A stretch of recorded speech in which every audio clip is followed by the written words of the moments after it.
నమస్కారం welcome to A to Z with Awesome Aparna. So బేసిక్గా ఈ మధ్యకాలంలో అర్థరైటిస్ పెయిన్స్ బోన్స్ పెయిన్స్ ఇలా ఎన్నో వింటూ ఉన్నాం కదా. సో అసలు అర్థరైటిస్ అంటే ఏంటి, అర్థరైటిస్ వస్తే మనం నీ రీప్లేస్మెంట్ ఒక్కటే మనకి ఉన్న ఆప్షనా, లేదంటే ఈ మధ్యకాలంలో కోవిడ్ వచ్చిన తర్వాత AVN పేషెంట్స్ ఎక్కువైపోయారు, వాళ్ళకు కూడా హిప్ రీప్లేస్మెంట్స్ ఒక్కటే ఆప్షనా అనే విషయం గురించి డిస్కస్ చేయడానికి ఈరోజు మనం వచ్చేసాము V9 హాస్పిటల్స్కి. వాళ్ళ క్యాప్షన్ కూడా చాలా బాగుంది, ఇల్నెస్ టు వెల్నెస్. సో ఈరోజు మనతో పాటు orthopaedic doctor K. Satish Kumar గారు ఉన్నారు, ఆయనతో మాట్లాడదాం. నమస్తే అండి.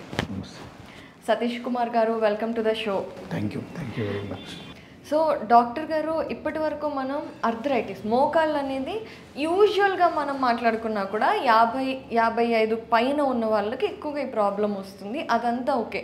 అయితే ఇప్పుడు ఒక 2 సంవత్సరాల నుండి మనం చూస్తున్నది వింటున్నది చాలా ఆశ్చర్యానికి గురి చేస్తున్న ప్రాబ్లం AVN. ఎగ్జాక్ట్లీ. ఇది కోవిడ్ వచ్చిన వాళ్ళకి ఇచ్చిన స్టెరాయిడ్స్ మూలంగా హిప్ దగ్గర ఉన్న బోన్ అనేది డొల్లబారటం వల్ల చాలామంది హిప్ రీప్లేస్మెంట్ చేయించుకోవాల్సిన పరిస్థితి ఏర్పడుతుంది. పాపం వాళ్ళు 25 వాళ్ళు ఉంటున్నారు, 35 వాళ్ళు ఉంటున్నారు, వెరీ యంగ్ పీపుల్ నడవలేకపోతున్నారు. నేనే చాలా ఆపరేషన్లు చేశాను. సో బెడ్ రిడన్ అయిపోతున్నారు. ఇలాంటి వాళ్ళకి ఇప్పుడు మనకి హిప్ రీప్లేస్మెంట్ అన్నా కూడా ఇప్పుడు 25లో చేయించుకుంటే మళ్ళీ 40కి వెళ్ళాలిగా రెండో సర్జరీకి, భయం ఉంటుంది. ఒక జీవితంలో 3 పెద్ద సర్జరీలు అంటే డెఫినెట్గా it's going to be risky. Okay.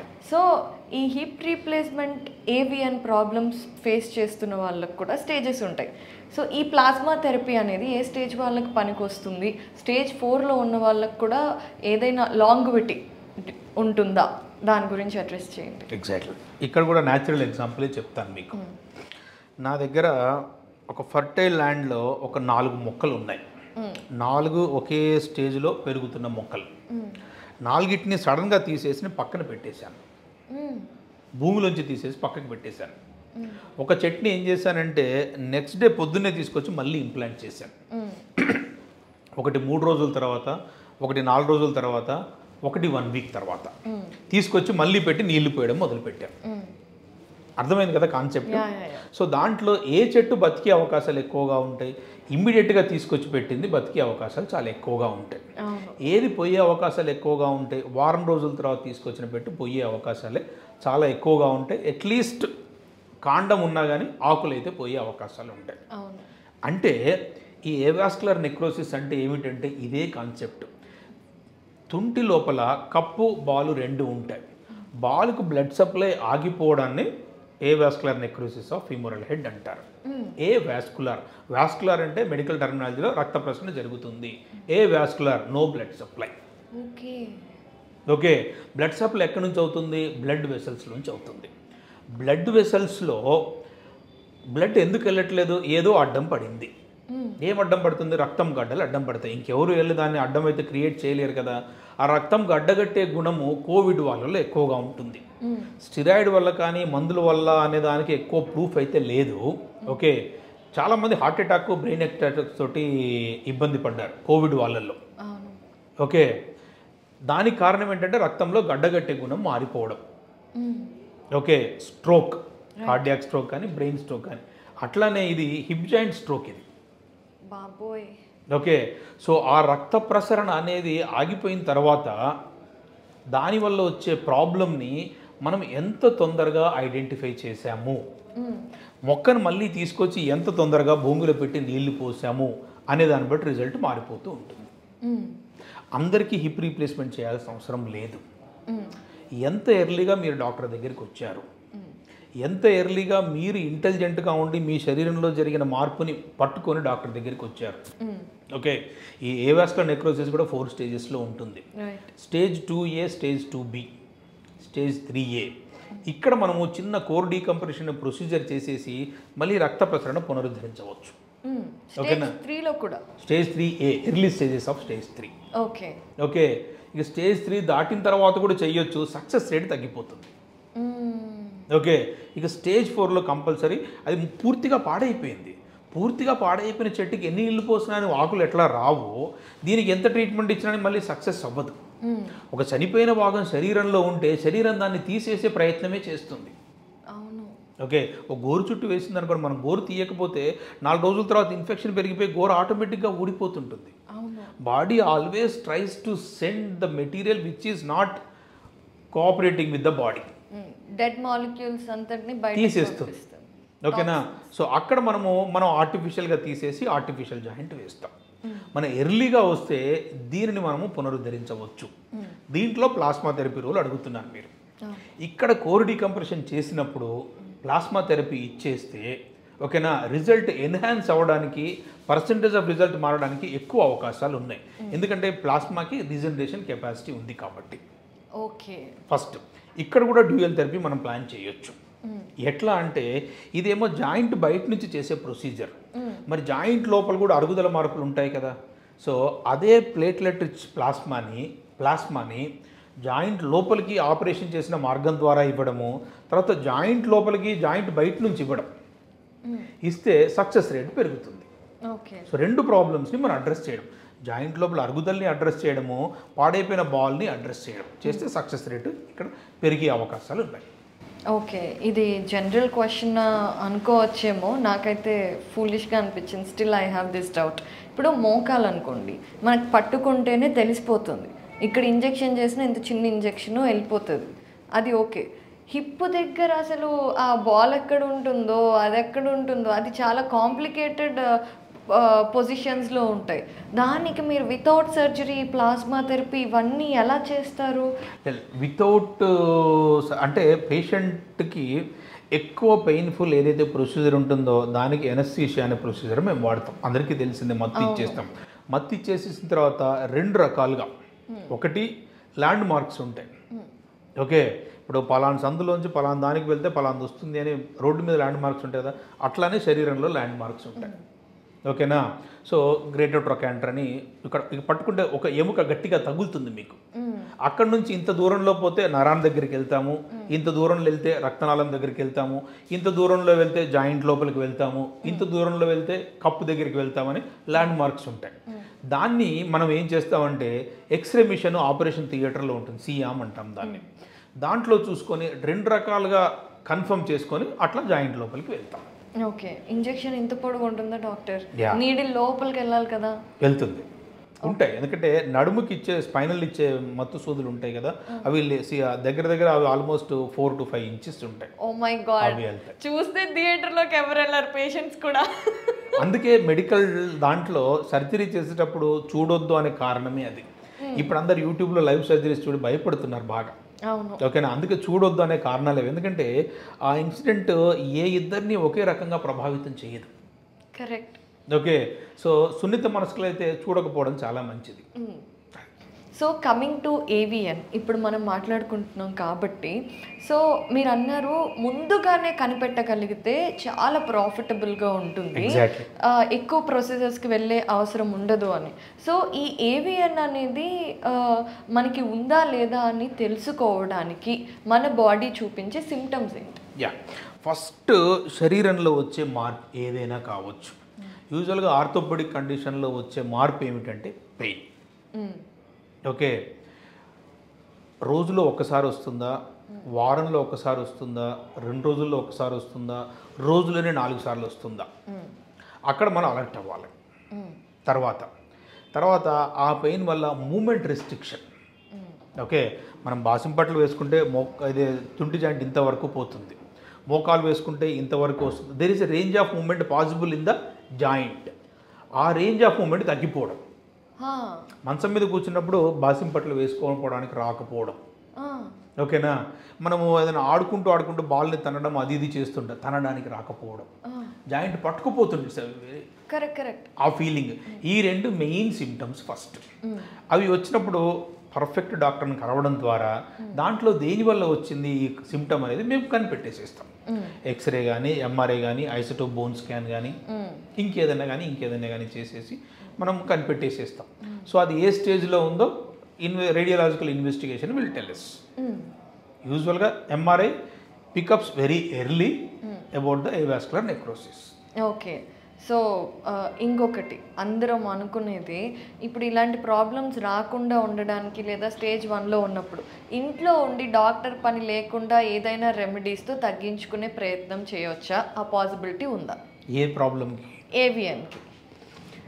ఏవియన్కి it's a progressive disease, అంటే కంటిన్యూస్గా అది పెరుగుతూ ఉంటుంది ఇఫ్ అన్ట్రీటెడ్. ఇప్పుడు ఒక టైఫాయిడ్ ఫీవర్ ఉంది అనుకోండి, 4 days ఉంటుంది, 5 days ఉంటుంది. ఓకే, సింపుల్, అందరికి అర్థమయ్యేది జలుబు. నానుడి ఏంటి? ట్యాబ్లెట్లు వేసుకుంటే 7 రోజుల్లో తగ్గిపోతుంది, ట్యాబ్లెట్లు వేసుకోకపోతే వారం రోజుల్లో తగ్గిపోతుంది. రెండు ఒకటే. ఓకే, ఎక్కడైతే body can repair the disease process there medicine as not required. Okay, ఇక్కడ బాడీ రిపేర్ కెపాసిటీ అనేది ఎక్కువగా పనిచేయదు ఏవియన్లో. అక్కడ 100% you have to meet a doctor and take his advice. ఏవియన్లో అది సాధ్యం అవ్వదు. Okay okay doctor. So success rate అనేది మీరు ముందుగానే చెప్పేశారు. సో ఏవియన్ మీరు చెప్పిన సిమ్టమ్స్ ఎవరికి ఉన్నా కూడా డెఫినెట్గా వాళ్ళు ఎంత ఎర్లీగా పాసిబుల్ అయితే అంత ఎర్లీగా డాక్టర్ని కన్సల్ట్ చేయాలి. Yes. So coming to arthritis అనేది చాలా వాస్ట్ సబ్జెక్ట్. సో ఇప్పటి వరకు టెక్నాలజీస్ గురించి మాట్లాడుకున్నాం. ఇప్పుడు అసలు అర్థరైటిస్ అనే ప్రాబ్లం దగ్గరికి వస్తే 3 రకాల అర్థరైటిస్లు ఉంటాయి అని కామన్గా చెప్తూ ఉంటారు. ఆస్టియో అర్థరైటిస్, ఇంకో 2 పేర్లు మీరే చెప్పండి ప్లీజ్. సో ఆర్థరైటిస్ 3 కాదమ్మా, 2 రకాలుగా ఉంటుంది. Okay, primary, secondary. ఏ కారణం లేకుండా వస్తే ప్రైమరీ. ఓకే, ఏదన్నా కారణంతో వస్తే సెకండరీ. ఈ సెకండరీలో మళ్ళీ sub divisions: inflammatory arthritis, septic arthritis, post traumatic arthritis, rheumatoid arthritis. Correct. Okay, ఇవన్నీ there are sub varieties. So ఓవరాల్గా it is into 2, primary, secondary. So ఏ కారణం లేకుండా అంటే వయసు కానీ, అంటే పెథలాజికల్ కారణం ఏమి లేకుండా అని అర్థం. సో ఇదని ఫిజియలాజికల్ కారణాలు. ఓకే, సో ఫిజియలాజికల్ కారణాల వల్ల వస్తే it's primary arthritis. Secondary arthritis అంటే because of something, uric acid ఎక్కువగా అవ్వడం వల్ల కానీ, చిన్నప్పుడు దెబ్బలు తగ్గడం వల్ల కానీ, జాయింట్ లోపల లూజ్ ముక్కలు అవ్వడం కానీ, కుషన్ కట్ అవ్వడం కానీ, లిగమెంట్ కట్ అవ్వడం కానీ, యాక్సిడెంట్స్ అవ్వడం కానీ, ఏదైనా ట్రామా కానీ, సెప్టిక్ బ్యాక్టీరియల్ ఇన్ఫెక్షన్ కావచ్చు, వైరల్ ఇన్ఫెక్షన్ కావచ్చు, లేకపోతే టీబీ ఇన్ఫెక్షన్ కావచ్చు, రుమటాయిడ్ ఆర్థరైటిస్ కావచ్చు.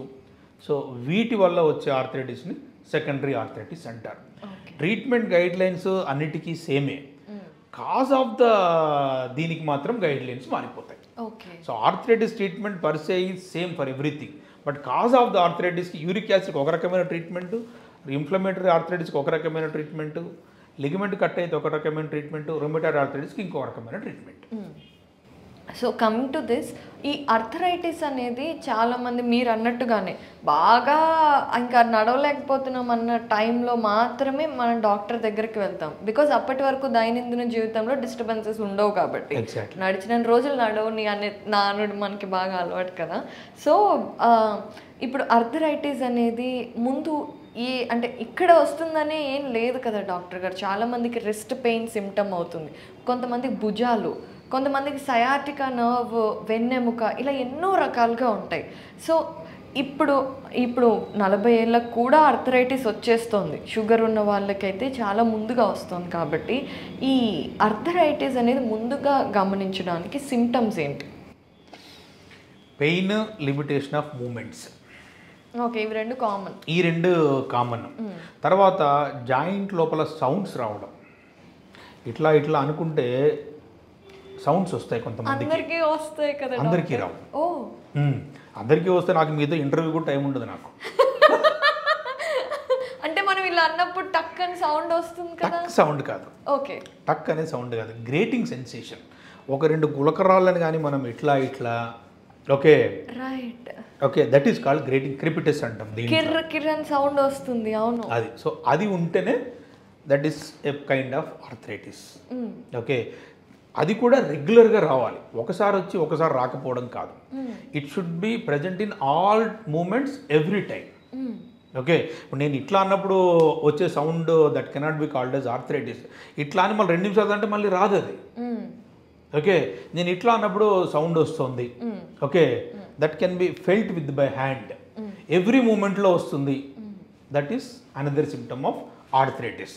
తర్వాత జాయింట్ చుట్టూ వాపు, that is another symptom of arthritis.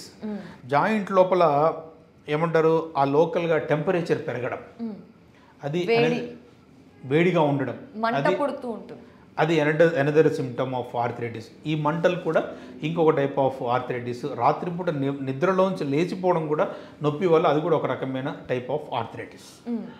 వీటన్నిటికీ మీరు చెప్పిన 3 కాజెస్లో లైఫ్ స్టైల్ చేంజెస్ మీద ఎక్కువ స్ట్రెస్ చేశారు. ఎస్.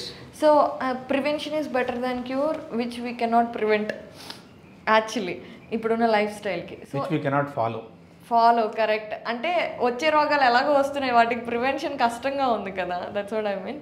సో ముందుగా చేసుకోగలిగిన లైఫ్ స్టైల్ చేంజెస్ ఏంటి?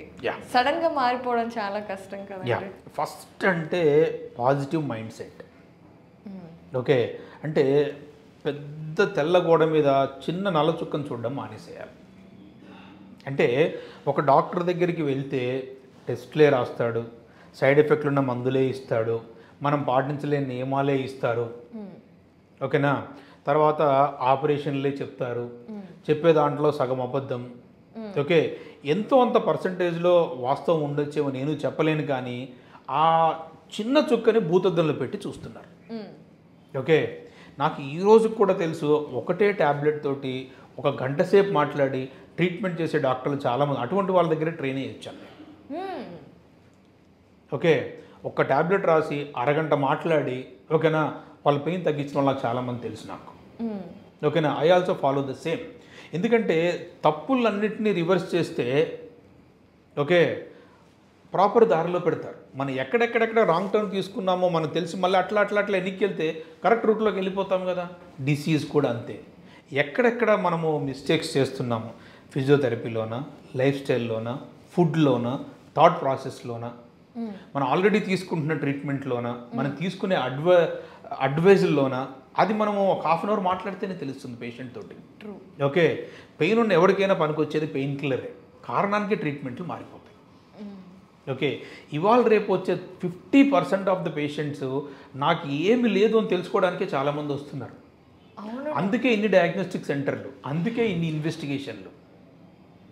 ఓకే, ఇప్పుడు యూరిక్ యాసిడ్ ప్రాబ్లం ఇవాళ కొత్తగా వచ్చింది కాదు, అరుగుదల ఇవాళ కొత్తగా వచ్చింది కాదు. ఓకే, నా చిన్నప్పుడు, మీ చిన్నప్పుడు, మన పేరెంట్స్ చిన్నప్పుడు ఇన్ని డయాగ్నోస్టిక్ సెంటర్లు లేవు, ఇన్ని ఎక్స్రే లేవు, అప్పుడు ట్రీట్మెంట్ ఉంది, అప్పుడు సక్సెస్ఫుల్గా ఉంది, ఇప్పుడు ఇదిగా ఉంది. కాకపోతే ఏంటంటే ఈ ప్రూఫ్ మారిపోయింది. ఒకప్పుడు డాక్టర్ మాటే ప్రూఫ్, ఇప్పుడు ఇన్వెస్టిగేషన్ వాడు చదువుకోగలిగింది అయితే ప్రూఫ్. ఓకే, దానికి ఏంటంటే అది మనము ఈ ఇంటర్నెట్ నాలెడ్జ్ ఒకటి. ఓకే, దగ్గు వచ్చింది అని కొడితే క్యాన్సర్లో దగ్గు వస్తుంది అని రాసేస్తాడు ఫస్ట్ వాడు. అవును, ఏదున్నా క్యాన్సర్ దగ్గరికి వెళ్తుంది, అది చెప్తున్నాను కదా. సో ఆ భయాలు మానేశారు. That is called positive mind set. So అక్కడ చూసుకునేసి తర్వాత నెక్స్ట్ ఫుడ్. ఓకే, ఫుడ్ అంటే ఏమిటంటే సమతుల్యమైన ఆహారం. ఓకే, బెస్ట్ ఏంటి, సీజనల్ ఫ్రూట్. ఓకే, ఏ సీజన్లో మనకి ఏం కావాలో, ఇప్పుడు చలికాలం కార్తీక మాసం అనుకుందాం, అప్పుడు మనకి జలుబులు దగ్గులు ఎక్కువగా వచ్చే టైం, అది ఎదుర్కోవడానికి కావాల్సింది విటమిన్ సి. ఆ కాలంలో దొరికేది ఏమిటి, amla. That is rich in vitamin C. ప్రకృతి ఇస్తుంది ఆల్రెడీ, నువ్వు అది ఇడిచిపెట్టి విటమిన్ సి ట్యాబ్లెట్ వేసుకుంటానంటే ఏం ఉపయోగం? మనకి ఏ కాలంలో ఏ జబ్బు వస్తుందో ఆ జబ్బుకు తగ్గ ఫ్రూటు మందు ప్రకృతిలో దొరుకుతుంది, అది తీసుకోవట్లేదు మనం, అంతనే. So simple and so basic అది. ఓకే, సరే, మన అటు సైడ్ వెళ్ళడానికి మనది వేరే ఛానల్ కాదు, మెడికల్ ఛానల్ మనది. సో అది ఫుడ్. ఓకే, ఫుడ్ చేసేటప్పుడు తీసుకునేటప్పుడు కూడా మైండ్ సెట్ చాలా ఇంపార్టెంట్. ఓకే, దేనికైనా పనికొచ్చేది ఏంటంటే ఫస్ట్ నమ్మకం. అవునండి, అది లేకపోతే ఇప్పుడు డాక్టర్ని భగవంతుడితో ఎందుకు పోలుస్తారు అంటే, డాక్టర్ చెప్పింది జరగాలన్నా భగవంతుడు చెప్పింది జరగాలన్నా నమ్మకం ఒకటే కారణం. ఇక్కడే ఈ రెండింటికి కనెక్షన్, అందుకే డాక్టర్ని భగవంతుడు అంటారు, ఇంకో ఏ కారణంతో కాదు. Okay, next food.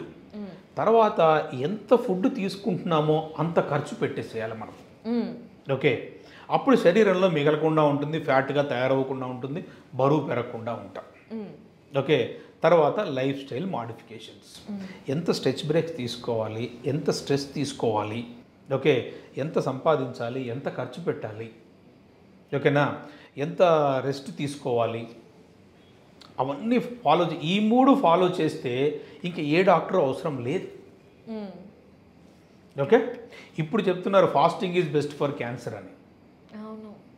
ఓకే, అది ప్రాపర్గా చేస్తే అయిపోతుంది కదా. అట్లా ఎన్ని చేసినా కానీ కొన్ని జెనెటిక్ డిసీజెస్ కొన్ని వస్తూనే ఉంటాయి. కాకపోతే at least percentage of diseases will come down if you follow all these things. Right. So true doctor గారు. అయితే ఇప్పుడు V9 హాస్పిటల్స్లో ఉన్న థెరపీస్ కానివ్వండి, అడ్వాన్స్డ్ టెక్నాలజీస్ కానివ్వండి, ఎంత అఫోర్డబుల్గా ఉన్నాయి అనేది కూడా వచ్చే పేషెంట్స్కి చాలా అవసరం. సో అఫోర్డబిలిటీ గురించి అంటే ఎప్పుడు ట్రీట్మెంట్ అఫోర్డబుల్గా అవ్వదు అంటే when the cost involved in giving the treatment if it is so high, treatment will not be affordable. అంతే కదా. సో కాస్ట్ ఇన్వాల్వ్డ్ అంటే ఏంటి? ఇన్ఫ్రాస్ట్రక్చరు, నెంబర్ ఆఫ్ పీపుల్, ఇవన్నీ వస్తాయి, మెషినరీస్ అవన్నీ వస్తాయి. సో అక్కడ మాకు మెయింటెనెన్స్ తక్కువ. It's not a very big corporate setup to maintain 100 people or 200 people. అక్కడ కాస్ట్ తగ్గిపోతుంది మాకు, అక్కడ ట్రీట్మెంట్ తగ్గిపోతుంది, ట్రీట్మెంట్కి అయ్యే కాస్ట్ తగ్గిపోతుంది. అదే ట్రీట్మెంట్ చేసేది, వేరే ఏది కూడా కాదు. ఆ ఇన్వాల్వ్డ్ ఇన్ అదర్ థింగ్స్ తగ్గిపోతాయి కాబట్టి మా దగ్గర treatment is highly affordable, economical, at the rate of ఏమంటారు మన state of the art equipment తోటి కార్పొరేట్ హాస్పిటల్లో జరిగే ట్రీట్మెంట్ ఇక్కడ అదే ట్రీట్మెంట్ ఎఫర్డబుల్ ప్రైజెస్లో మేము ఇస్తూ ఉన్నాం.